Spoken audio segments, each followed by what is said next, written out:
네, 여러분 안녕하세요. 오늘은 이렇게 책 읽는 밤으로 찾아왔습니다.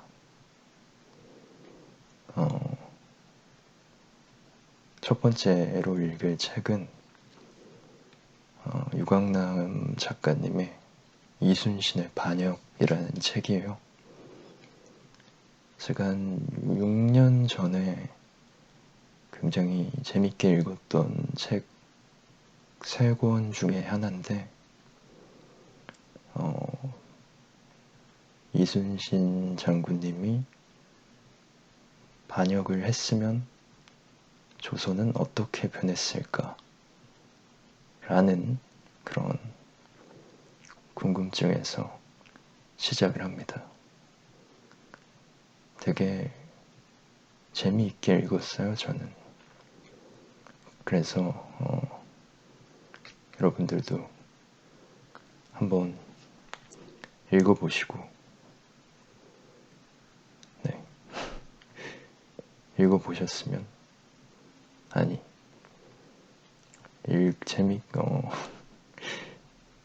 읽어보시면 재밌게 읽으실 수 있을 겁니다. 하나, 이순신의 심중일기. 꿈인가 생시인가 천지가 아득하다. 예측은 하고 있었으나 하늘이 땅이 되고 땅이 하늘이 된 듯 기혈이 어지럽다. 금부도사 호령에 사령들이 달려드니 이제야 실감난다. 오금이 저려야 당연컨대 어찌 실웃음이 솟는 건가. 목을 내어오는 식솔 군관들이 애달프다. 의금부 죄인 호송한 거 보니 이제 문득 항해장 사야가 김충선의 통곡이 떠오른다. 이순신의 심중일기 1597년 정유년 2월 26일 정해. 새하늘을 여십시오. 그대 지금 뭐라 했는가. 이순신은 두 귀를 의심했다. 갑자기 사지가 벌벌 떨리고 정신이 혼미해지면서 병력 같은 노여움의 불두덩이가 치솟아 올랐다.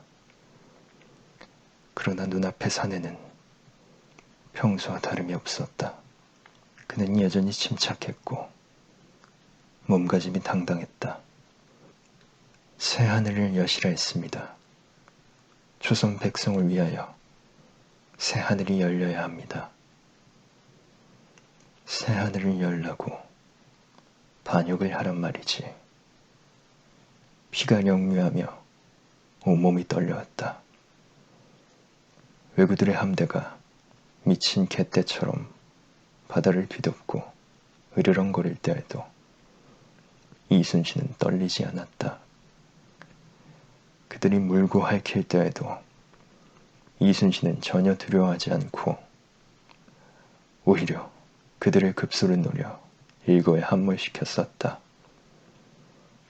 그런데 지금은 두려웠다. 한 사내의 말이 이순신을 두렵게 만든 것이다. 네 이놈.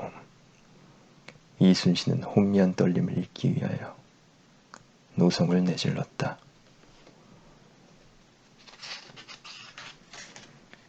손으로는 대장검의 손잡이를 움켜쥐었다. 당장이라도 발검할 기세로 상대를 노려봤다. 사내는 천천히 이순신 앞에 무릎을 꿇었다. 그러하지만 그는 추워도 물러날 기미는 보이지 않았다.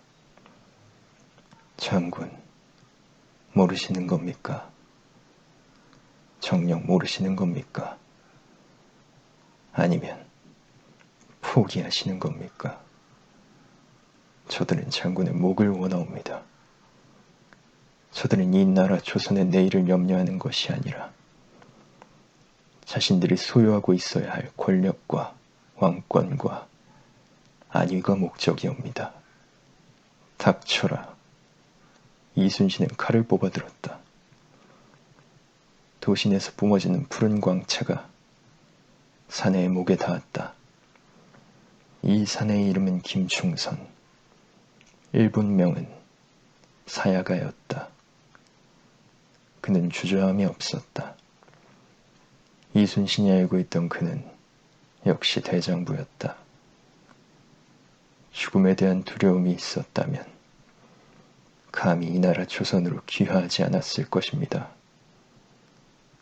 사야가는 임진왜란 초기에 조선으로 투항한 항해장수였다. 지난 수년간 그는 조선을 도와 일본과 대적했다.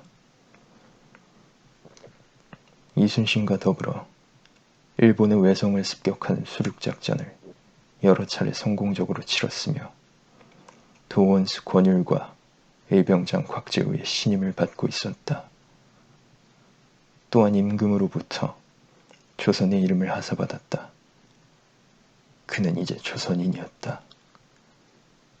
내 일신의 평안을 모색했더라면 조선을 선택하지 않았을 것입니다.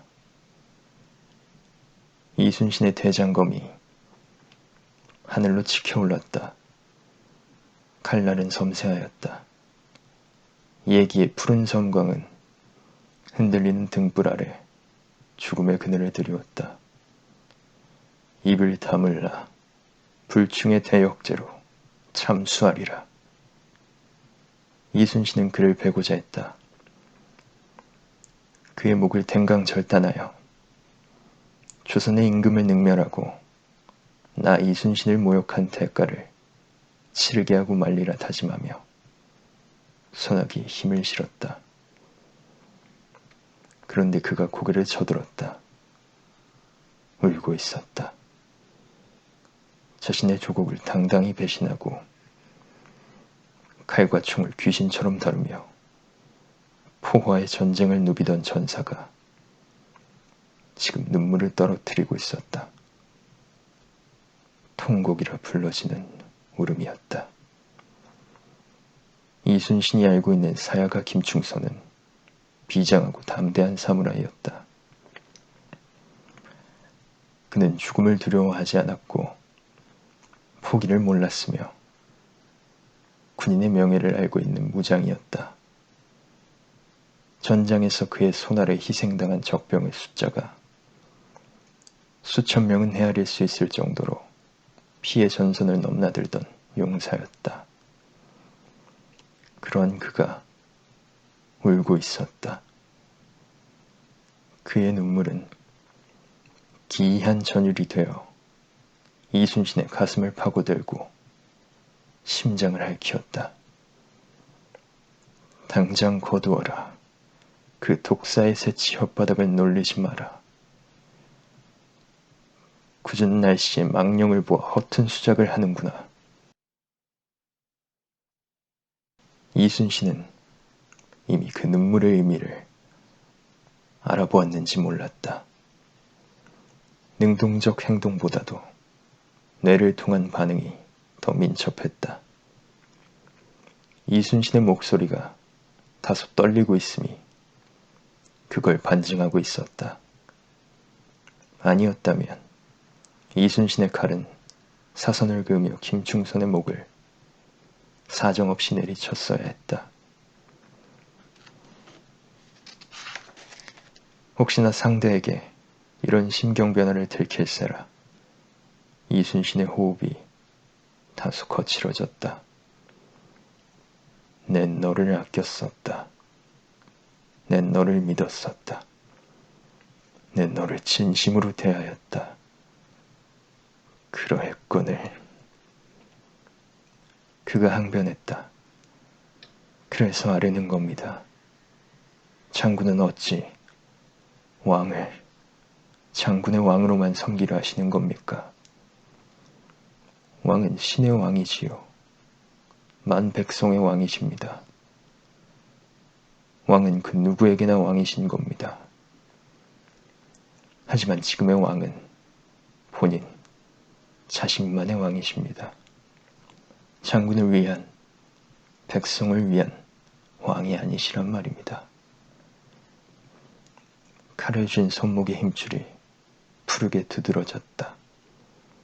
네가 기어코 목이 떨어져야 제정신이 들겠구나. 김충선은 여전히 뜨거운 눈물을 쏟아내고 있었다. 지난해 이몽학의 난을 기억하십니까?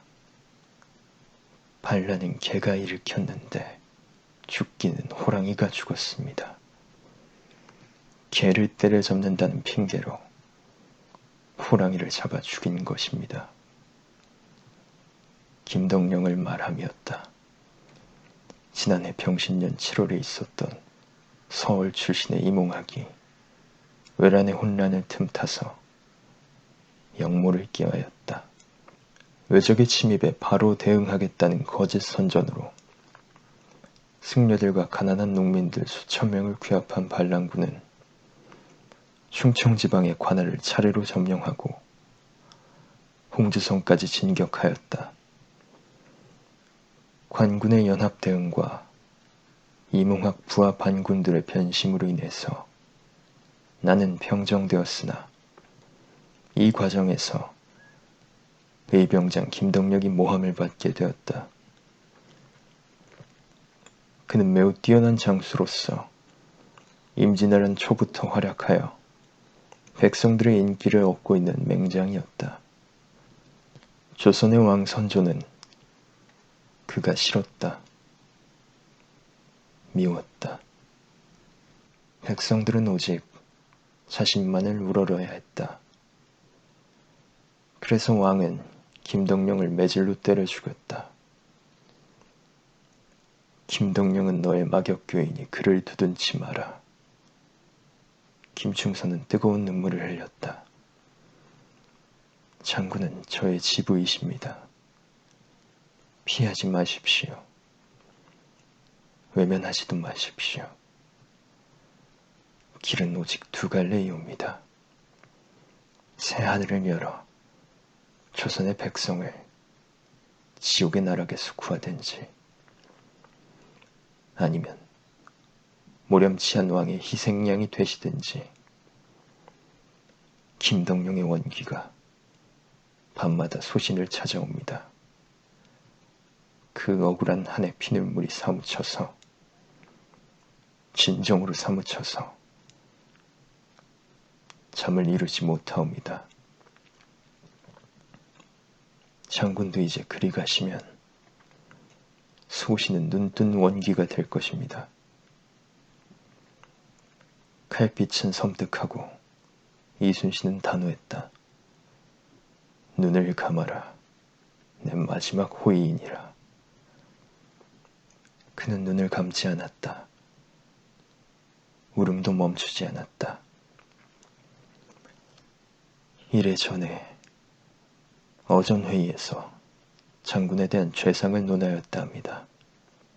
지중추부사 정탁은 장군이 죄가 있다 하였고 판중추부사 육두성은 장군이 조정의 명령을 거역하고 전쟁을 기피하여 한산도에 물러나 있다고 통분해했습니다.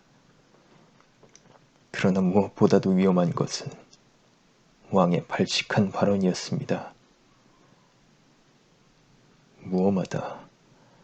상감마마의 오금을 발칙하다 하였는가?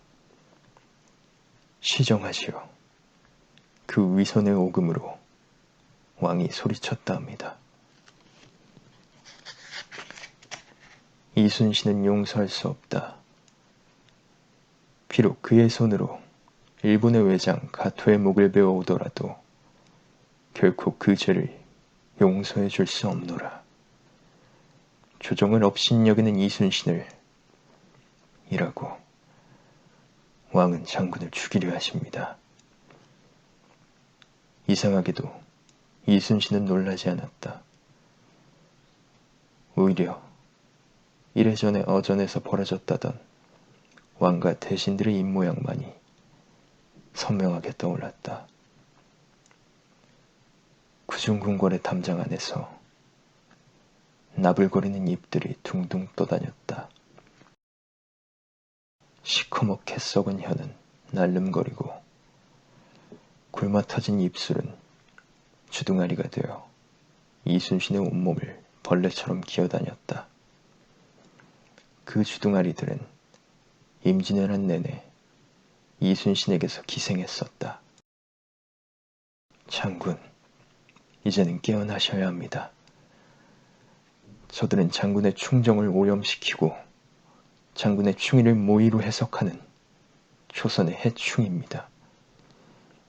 어리석은 놈, 미혹한 놈. 해충이 존재함은 무릇 그 연유가 있을 터. 그대는 어찌 하나만 바라보는가? 그렇습니다. 저는 오로지 장군만을 주시합니다. 왜냐하면 장군의 뒤에는 전란에 짓밟히고 못난 왕에 시달리는 수많은 백성들의 모습이 아른거립니다. 이순신의 호흡이 비정상적으로 거칠어졌다. 날 더 이상 지켜보지 말라. 이순신은 느끼고 있었다. 이제 조금만 더 지체한다면 그의 지켜봄에 현혹되리라. 흔들리고 또 흔들려서 이 사내의 눈물을 닦아줄지도 모른다. 멈추어서는 아니 된다. 이순신은 마지막 기력을 다하여 칼에 힘을 불어넣었다. 혼신의 기를 모았다. 이번엔 기필코 너의 목을 치리라. 칼끝에서 뇌성이 울고 병력이 떨어졌다. 밖은 삼경이었고 이순신의 칼은 통곡하는 사내의 목을 겨냥하고 있었다. 그때였다. 아버님, 이순신의 둘째 아들 울과 장남 회가 방 안으로 뛰어들어왔다. 그들은 감히 이순신을 제지하지 못하고 무릎을 꿇었다. 둘째 울은 김충선과 동갑이며 그와 적진을 함께 누빈 전우였다. 울이 머리를 조아렸다. 아버님, 충선은 오직 아버님을 위한 일편단심으로 불충한 행동을 망설이지 않은 것이옵니다. 친구의 마음은 누구보다도 소자가 잘 알고 있사옵니다. 장남 회도 눈물을 쏟아냈다. 굽어 살펴주십시오. 충선은 조선을 위하여 조국을 버리고 가문을 등졌습니다. 그가 임진왜란으로부터 시작하여 오늘에 이르기까지 단 한 번도 외람된 행동을 하지 않았습니다. 조선을 구하기 위한 의로운 전쟁을 치러왔음을 아버님도 잘 아시지 않습니까? 이순신은 아랫입술을 깨물었다. 물론 알고 말고 우리 서러워 울며 김충선의 몸을 감싸 안았다. 아신다 하시면서 어찌 충선을 이리도 모질게 대하신단 말입니까? 칼을 쥔 손목에 맥이 풀리고 있었다. 저놈이 실성을 했다. 곱게 미치지 않았으니 내 어이한단 말이냐. 아들의 친구이니 내 자식이요. 전장의 동료이니 내 혈육이다.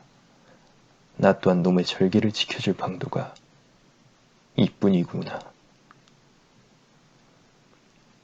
김충선이 통곡을 멈췄다. 그러자 은근한 두려움이 순식간에 이순신의 전신을 타고 흘렀다. 새하늘을 열라는 그의 음성이 두려움으로 메아리치고 있는 것이다. 장군, 아니, 아버님. 멀지 않아 조정에서 어명이 내려질 것입니다. 아버님을 제거하기 위한 수순이지요. 시간이 없습니다. 선수를 치고 기선을 제압해야 합니다. 이순신은 김충선의 시선을 애써 외면하며 대장검을 칼집과 함께 울에게 넘겨줬다. 이미 그 칼은 이순신에게 버거웠다. 그래서 부모에게 왕을 저버리고 나라를 배신하라고 충동하는 것이냐? 내 일신의 안위가 두려워서. 난 무섭지 않다. 그 누구의 모함 따위는 겁나지 않는다. 내가 무서운 것은 바다에 가득 떠있는 적들일 뿐이다. 그들을 물리치지 못함이 무서움이다. 김충선의 충혈된 눈빛은 여전히 사무쳐왔다. 아버님, 틀렸사옵니다. 진정 두려운 것은 백성이옵니다. 진정 무서워해야 할 것은 조선의 인심이옵니다. 아버님은 지금 제가 두려울 것이옵니다. 왜냐하면 저도 조선의 백성이기 때문입니다. 김충선은 사람을 꿰뚫어보는 비상한 재주가 있다. 20대 중반의 나이에 어울리지 않게 만사에 노련하다. 그래서 늘 감탄한다. 임금의 눈으로 보지 마시고 백성의 눈으로 보아주십시오, 아버님. 백성들이 원하는 길을 걸으시는 것이 진정으로 의로운 일입니다. 어느 백성이 내게 새하늘을 열라고 한단 말이냐? 소신이옵니다. 미천한 조선의 백성 김충선이, 사야가란 이름의 철포대장 김충선이 장군을 왕으로 모시고자 하옵니다. 이놈이 아직도 제정신이 아니구나. 조선의 백성 모두가 장군을 원하고 있나이다. 어찌 그 사실을 인정하지 않으신단 말입니까? 단단히 홀렸구나. 대관절, 내가 알고 있던 김충선은 어디 있는 게냐? 우리 이순신의 표정을 읽으며 안도의 숨을 몰아쉬었다. 아버님의 아들들은 언제나 아버님의 뒤에 있습니다. 이미 노여움이 사라져 있음을 발견한 것이리라. 그랬다. 김충선과 두 아들의 의도를 이순신 역시도 모르지는 않았다. 그들이 무엇을 원하고 바라보는 것인지를 이순신도 두려움으로 체험하고 있었다. 회가 조심스럽게 아뢰었다. 전라도 병마 절도사 원균 장군이 장계를 올렸다 하옵니다. 장계라.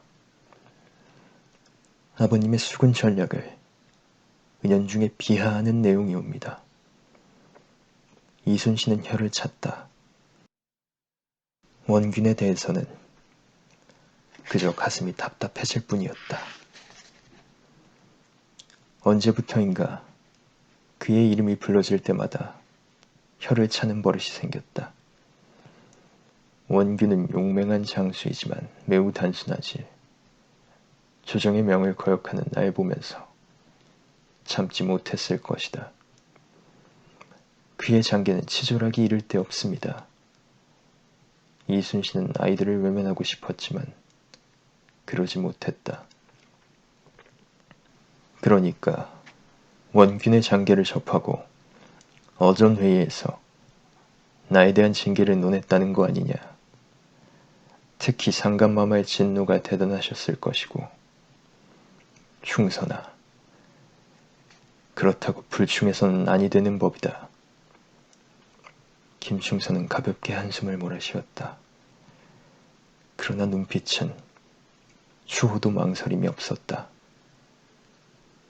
맑았다.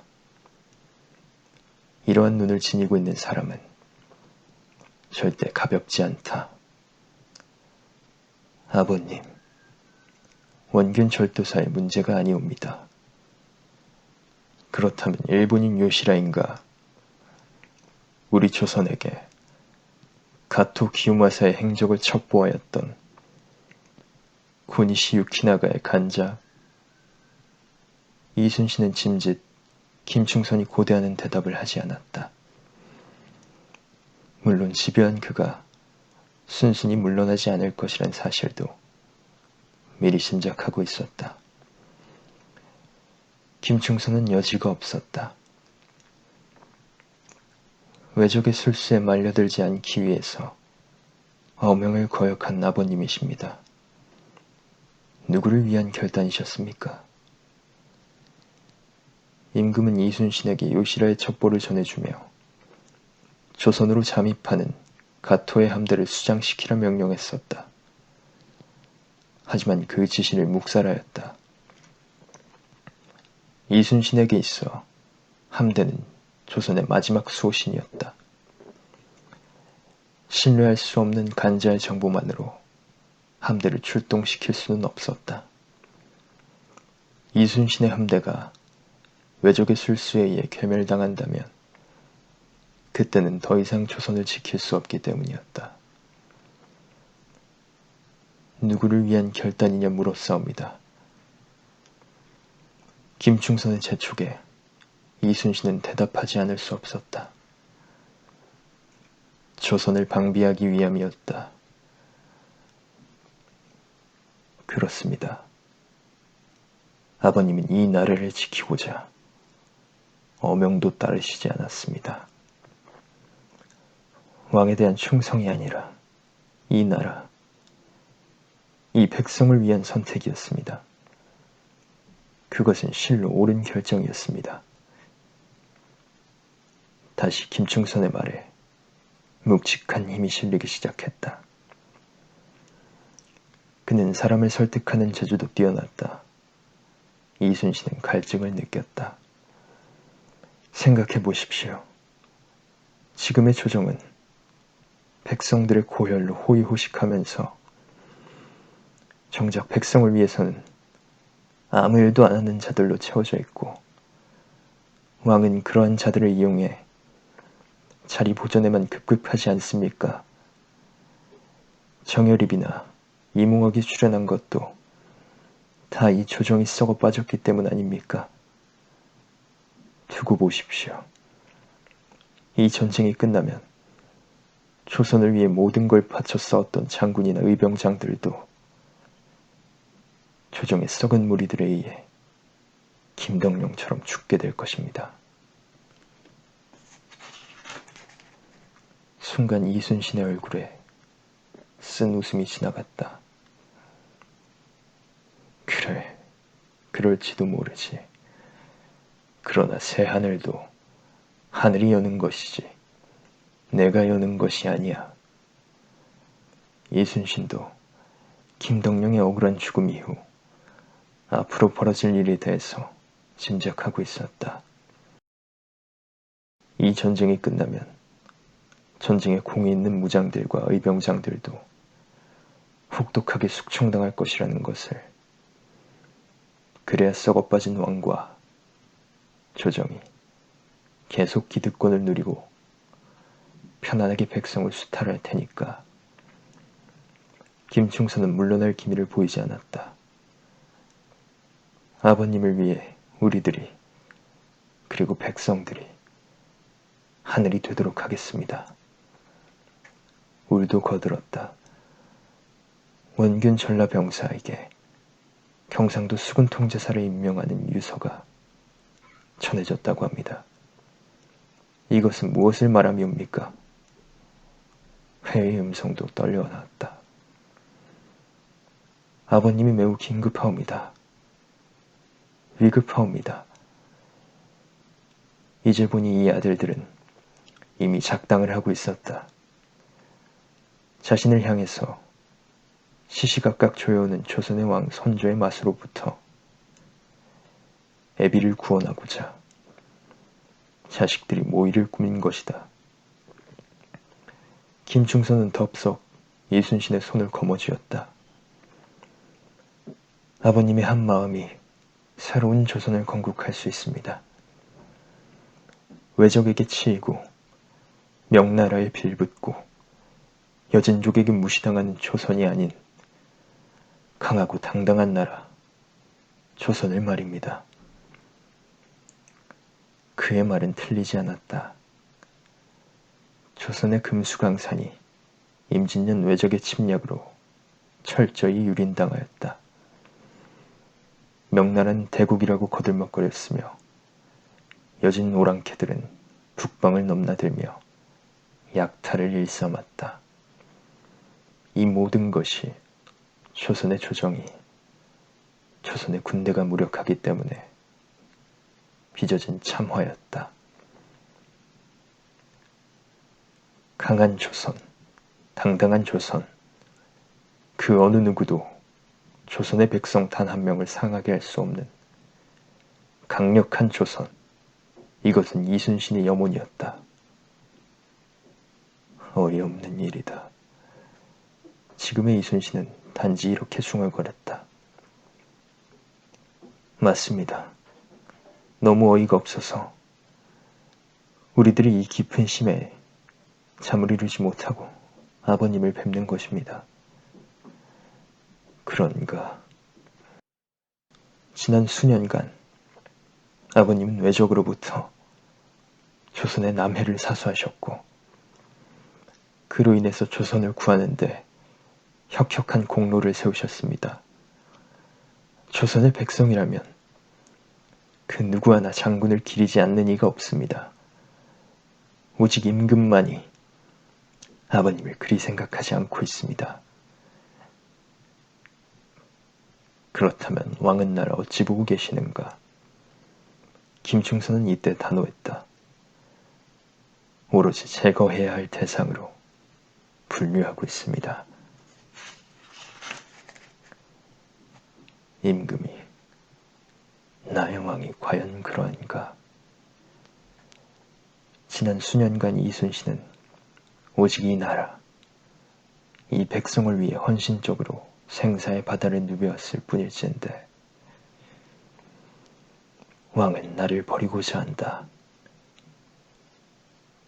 장남회가 조심스럽게 아뢰었다. 임금님이 아버님을 버리셨습니다. 이제 아버님이 임금을 포기하셔야 할 때이옵니다. 이순신은 갑자기 바다가 그리웠다. 무언의 함성으로 휘몰아치던 파도가 그립고 바다 끝에 붉은 노을이 사무쳤다.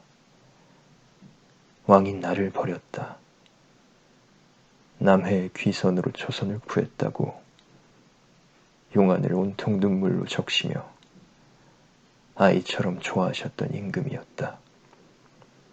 임진년 외적의 침입으로 소스라치며 파천을 단행하셨던 그 아픔의 기억으로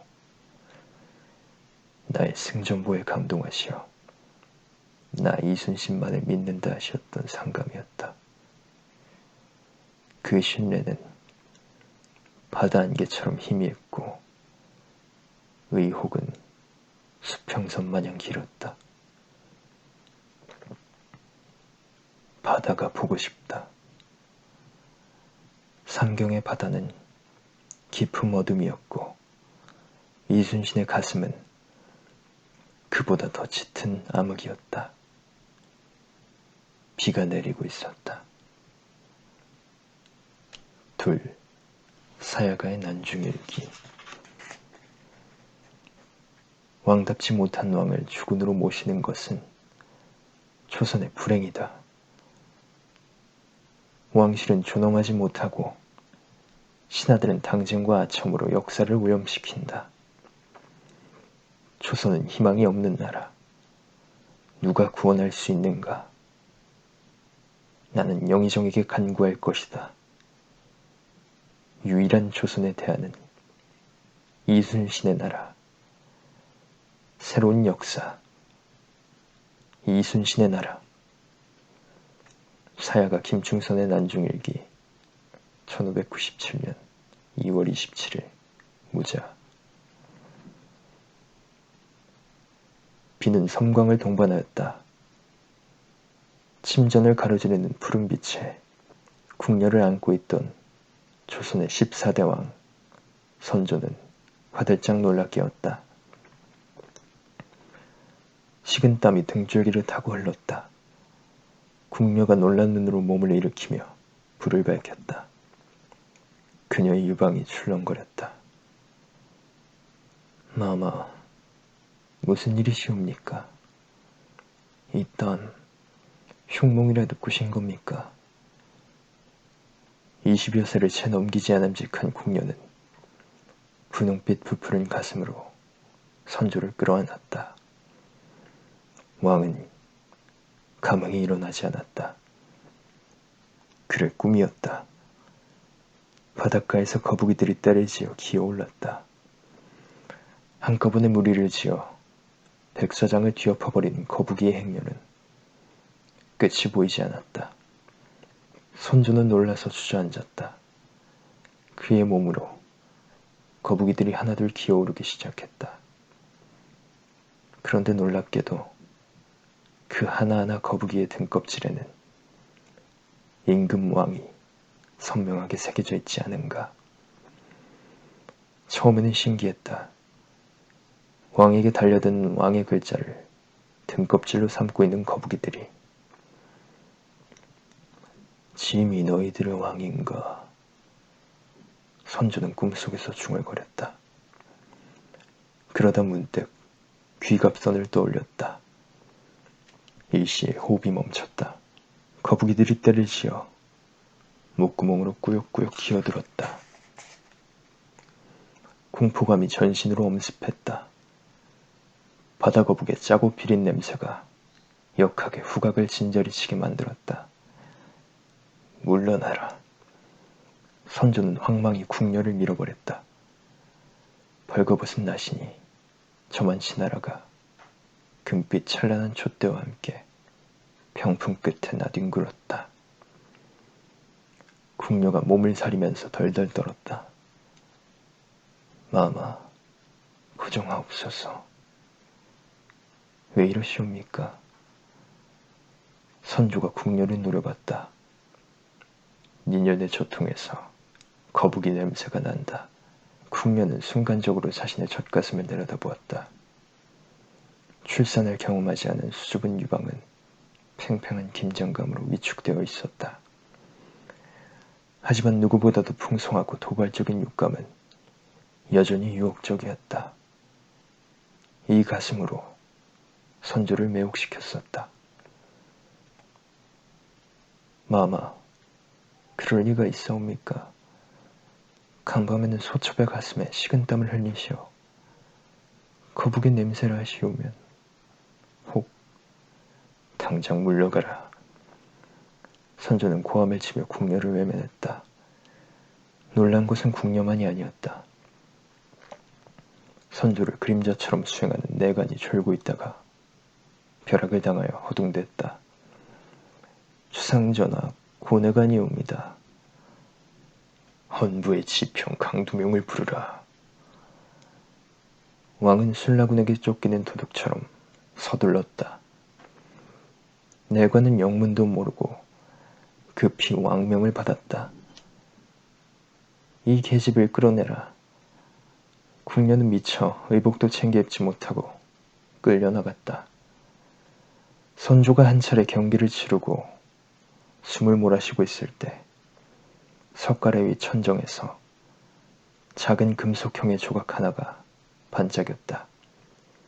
순금과 노쇠로 제작된 직사각형의 형태로 고리 끝에 가느다란 실로 연결되어 있는 문금. 일종의 도청기로 일본의 닌자들이 사용하는 기구였다. 사헌부 지평 강두명은 새벽에 어명을 받았다. 전례가 없었던 왕명을 받은 강두명은 놀란 걸음으로 입궐하였다. 선조는 그를 내려다보며 불안이 팽배한 어투로 꿈 이야기를 늘어놨다. 귀선을 보았다. 왕이 되고자 하는 거북이들이 반란을 일으키는 꿈을 꾸었다. 그건 생시와도 같았다. 구정하옵소서 마마. 선조는 멈추지 않았다. 바다의 거북을 동원할 수 있는 힘을 지니고 있는 것은 통제사 이순신이다. 그는 과인의 명을 수행하지 않고 출전을 포기했다. 외적을 물리쳐야 하건만 스스로 불충하고 이제 그 힘으로 감히 조정을 능멸하려 한다. 강두명은 머리를 조아렸다. 그는 사헌부 지평에 임명된 기간이 짧았지만 선조가 이른 아침부터 자신을 불러들인 까닭 정도는 파악할 수 있는 머리를 지닌 자였다.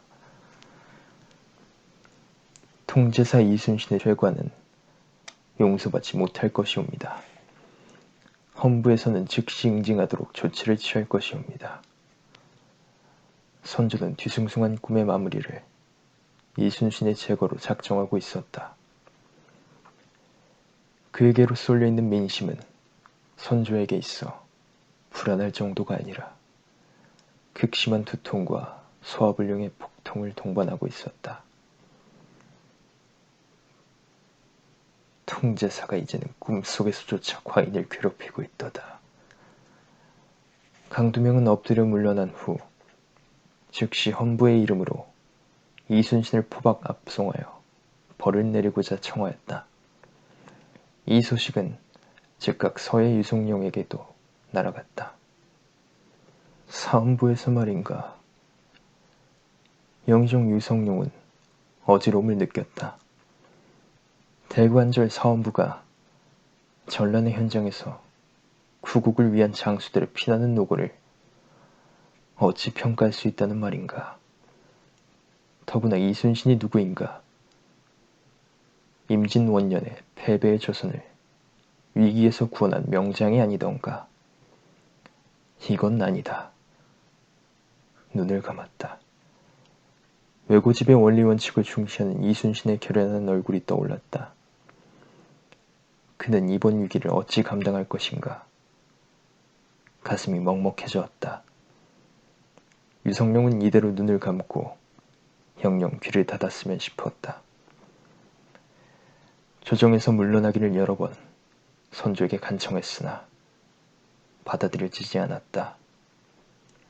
끝내는 이런 추잡한 모의를 공동으로 감내해야 하는 것이다.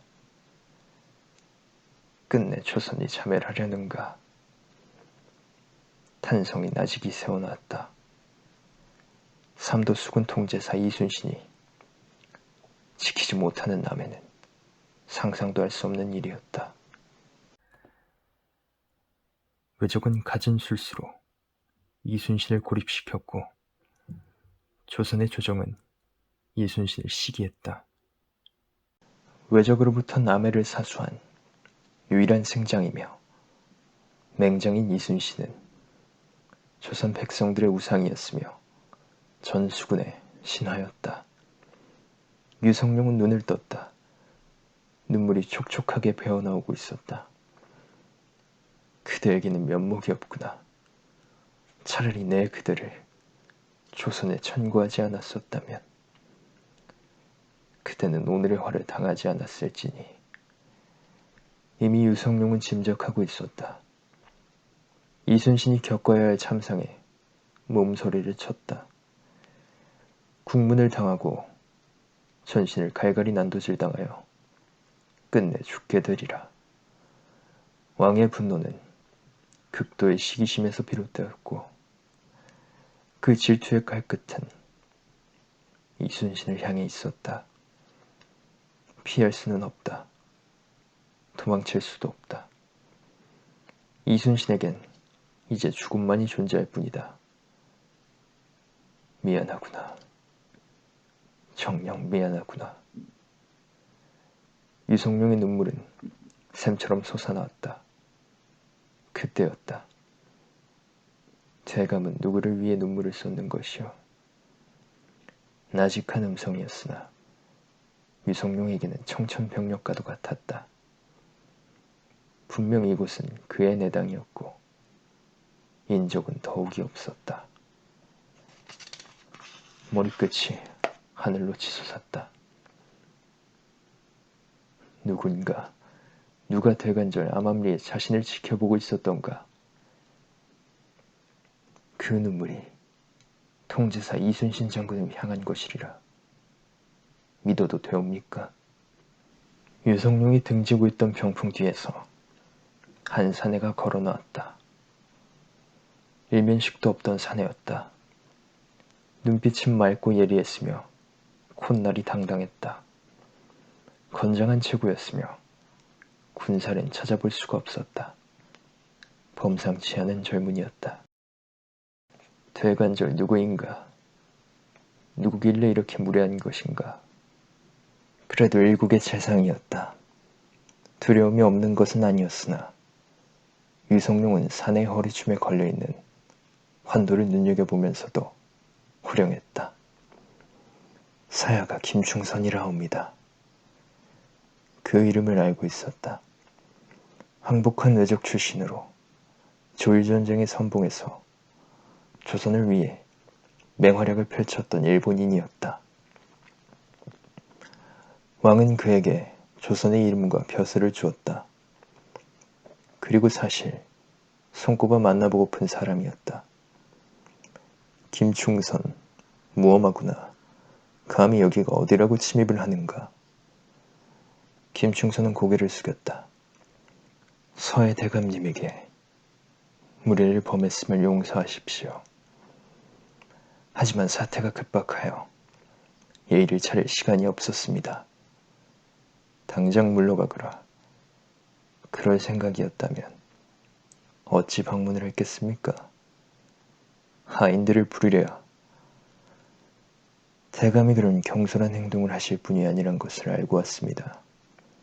잠시 고정하시고 제 말을 들어주십시오. 듣고 싶지 않다. 남의 눈을 피해서 침범한 작자라면 그 뜻이 어떠하든 간에 필경 옳지 않으리라. 유성룡은 단호히 소리치며 김충선을 노려보았다. 하지만 상대는 특이한 품성의 소유자였다. 재상의 위엄 따위나 왕의 권위에도 절대 주눅들지 않는, 한마디로 말하면 자기 멋대로인 기인에 가까웠다. 저는 대감의 안채를 내 집 드나들듯 할 수 있을 뿐만 아니라 지난 밤에도 임금의 침전에도 다녀왔습니다. 도저히 믿기지 않는 소리였다. 그렇지만 허풍으로 치부하기에는 이 사내가 너무 진지했다. 어떻게? 저는 일본에서 닌자 훈련을 받았습니다. 조선의 궁궐은 벽높이나 방미가 영주가 있는 성만도 못합니다. 제 입장에서 궁궐에 침투하는 것은 일도 아니지요. 자네는 제정신이 아니군. 왕은 젖가슴이 예쁜 궁녀를 안고 있었습니다. 임금을 희롱하는 것은 대역죄다. 왕은 그녀에게서 거북이 냄새가 난다고 호통쳤습니다. 그리고 내가 내게 명하여 헌부에 지평을 들라 하였습니다. 유성룡은 등에 식은땀이 흘러내렸다. 그날 새벽에 강두명이 어명을 받았다는 사실은 이미 보고를 받은 터였다. 또한 그 일의 내막을 알고 있는 이는 손가락에 꼽을 정도로 적었다. 그런데 이 사내가 그런 사실을 어찌 파악하고 있단 말인가. 놀라운 일이 아닐 수 없었다. 내게 원하는 것이 무엇이더냐? 왕을 주살할까요? 유성룡의 안면 근육이 심하게 요동쳤다. 이놈, 불순하기 그지없구나. 함부로 주둥아리를 놀리다니 진정 대역죄로 죽어 마땅할 놈이로다. 사야가 김충선은 순간 말이 없다. 그는 단지 고요한 눈빛으로 유성룡의 노안을 지그시 바라보고 있을 뿐이다. 그 모습은 마치 달관한 노승이 세속을 바라보는 것처럼 잔잔하다.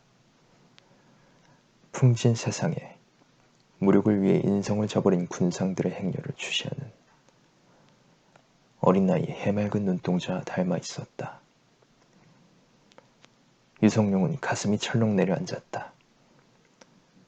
대감은 새로운 나라를 꿈꿔본 적이 있습니까? 아련한 메아리 마냥 울려오는 음성에 유성룡은 새삼 충격을 받았다. 새로운 나라라니. 백성이 굶주리고 고통받는 더러운 세상이 아닌, 임금이 무능하고 신하가 아첨하는 절망의 나라가 아닌, 강대국의 침략에 혼비백산하여 왕이 백성을 버리고 몽진하고 항복하는 패자의 나라가 아닌, 그런 나라를 세우고 싶지 않으십니까?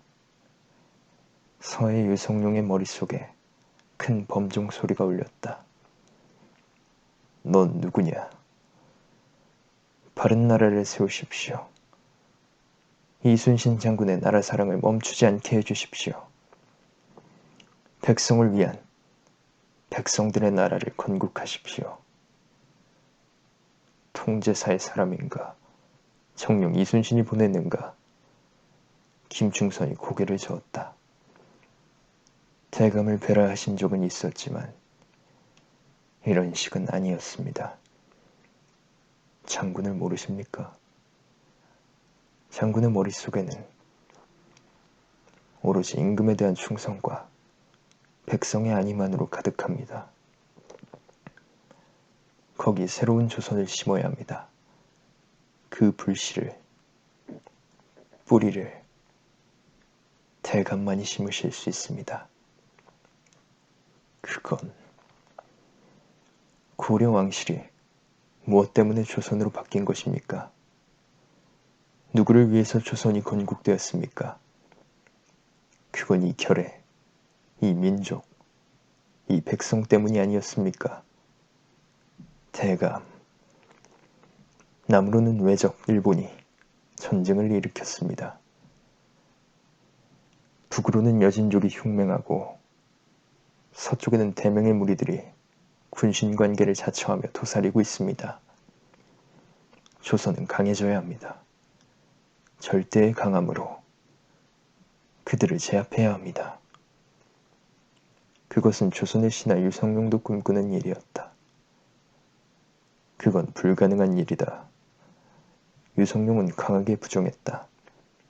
아니요. 절대로 가능합니다. 어떠한 분이 세안을 여느냐에 따라 그 모든 것은 가능합니다. 잊으셨습니까?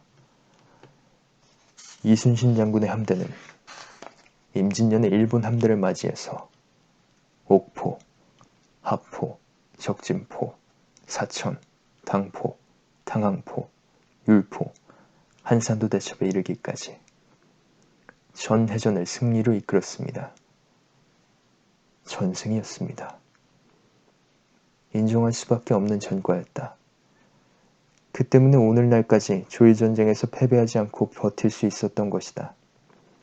하지만 유성룡은 냉정하게 지적했다. 이순신의 함대의 승전은 이미 준비되어 있는 부분이 존재했다. 귀선을 말함입니까? 거북선뿐만 아니라 단단한 판옥선과 우리의 천자, 지자, 현자 등의 총통이나 수군들의 훈련이 매우 뛰어났다. 화약과 대포의 성능, 이순신 장군의 지도력이 복합적으로 작용한 결과지. 뿐인가, 우리의 의병들이 전국에서 봉기했으며 명나라의 참전도 한 역할을 했다. 일국의 재상답게 전란에 대한 분석을 유성룡은 하고 있었다. 김충선의 눈에서 순간적으로 이체가 번뜩였다. 그리고 그의 음성은 여전히 살아있었다. 소생은 이 모든 것이 바로 대감의 공이라 생각합니다. 유성룡의 안색이 급변했다. 애초에 그는 일본인도 아니고 조선인도 아닌 그저 담대한 사내쯤으로 여겼었다. 그러나 이제는 정체를 분간할 수 없다. 무슨 소린가? 이순신 장군을 천거하시지 않았습니까? 일본의 침략에 대비하여 전라 자수사에 임명한 것이 바로 대감이었습니다. 대감은 일본을 다녀온 통신사 황윤길과 김성일, 허성을 통하여 이미 도요토미 히데요시의 조선 침공을 파악하고 있으셨던 것이지요. 조정에서는 일본의 무모한 도발이 없을 것으로 결론 내렸었네. 그건 무능한 왕의 선택이지요. 인정하고 싶지 않은 도피는 소인배들이 항상 원하는 선택이니까요. 상감마말을 폄하하는 바로는 삼가하게나 대감 역시 고루한 충성을 언제까지 다하실 작정이십니까? 높은 학식과 덕망으로 인재를 중용하시고 당파를 초월하여 서인이던 정사 황윤길의 일본 야욕을 신뢰하시었지요. 그리하여 이순신 장군을 기용하시어 전란에 대비하신 것이 아닌지요. 부인하시겠습니까? 말문이 막혀왔다. 이렇듯 전국을 찔린 것은 실로 오랜만이었다. 그 누구도 알아주지 않던, 눈치채지 못했던 유성룡의 선택이었다. 그건 이미 통신사들의 주장이 있기 이전부터 일본의 침략 가능성은 어느 정도 예견되어 왔었네. 하지만 어느 누구 하나 제대로 준비했던 목민과는 없었습니다. 단지 이순신 장군이 하셨을 뿐입니다. 대감은 그럴 기회를 제공해 줬습니다. 대감이 아니셨다면 어찌 이순신 장군님의 준비된 전쟁을 치를 수 있었겠습니까? 대감은 이미 이순신 장군의 능력을 파악하고 계셨던 것입니다. 이제 다시 한번 그 선견지명을 발휘해 주십시오. 대관절 내게 무엇을 원하는가? 대감은 이미 알고 계시옵니다. 무엇을 말인가? 이순신의 나라에 동참해 주십시오. 유성룡은 한순간 전신의 기력이 정지된 느낌을 받았다. 소름이 돋기 시작했다. 아주 급속도로 빠르게. 그것은 온몸을 퍼져나갔다. 대감으로 인해서 이순신 장군이 죽을 수밖에 없는 운명이라면 이제 그 운명을 대감의 손으로 다시 되돌려주는 길이 정도입니다. 이순신의 나라는 백성의 나라가 될 것입니다. 이순신의 나라는 강한 나라가 될 것입니다. 이순신의 나라. 이순신 장군이시라면 결코 당쟁만 일삼으며 백성을 도탄에 빠뜨리지 않을 것입니다. 나라를 위태롭게 만들지도 않을 것이고 백성들이 꿈꾸는 나라가 될 것이옵니다. 이순신이라면 대감이 선택한 구국의 명장입니다. 무장으로서의 탁월함은 이미 입증되었고 삼도수군의 통제사로서의 신망은 절대적입니다. 엄격한 군율과 백성들을 위한 사랑 또한 넘치십니다. 조선을 건국한 이성계 태조대왕보다도 월등한 장군이십니다. 이 사내의 말은 틀리지 않았다. 조선인보다 더 조선인다운 일본인 김충선의 이순신 평가는 놀라울 정도로 거침이 없었다. 그랬다. 이순신은 만사에 신중했고 치밀했으며 그 누구보다도 깊은 충효지심을 지니고 있었다. 그는 사색하면서도 행동했고 행동하면서도 사색한 문무를 겸비한 지장이었다. 그런 믿음이 있었기에 이순신은 나라에 중용하도록 천거하였고 단계를 무시한 파격적 임용을 강행했었다. 자네는 이순신을 신처럼 섬기고 있군. 김충선은 부인하지 않았다. 그의 몸과 마음은 남해의 수호신으로 자리잡은 이순신에게 사로잡혀 있었다. 그것은 벌써 5년 전이던 임진년부터 비롯되었다. 자신의 조국, 일본을 배신하고 조선으로 투항했을 때 그는 이순신을 만나게 되었고 감화되었다. 그때 이순신은 김충선을 깊이 안아주었다. 너의 모든 것을 버렸으니 얼마나 아프냐. 그 말에 김충선은 울었다. 내 둘째 아들 울과 동갑이니 날 아비라 불러라. 그 말에 김충선은 울며 웃었다. 이순신의 나라를 내게 원한다는 말이지. 꿈처럼 폭풍이 지나가고 있었다. 유성룡의 가슴 속에서.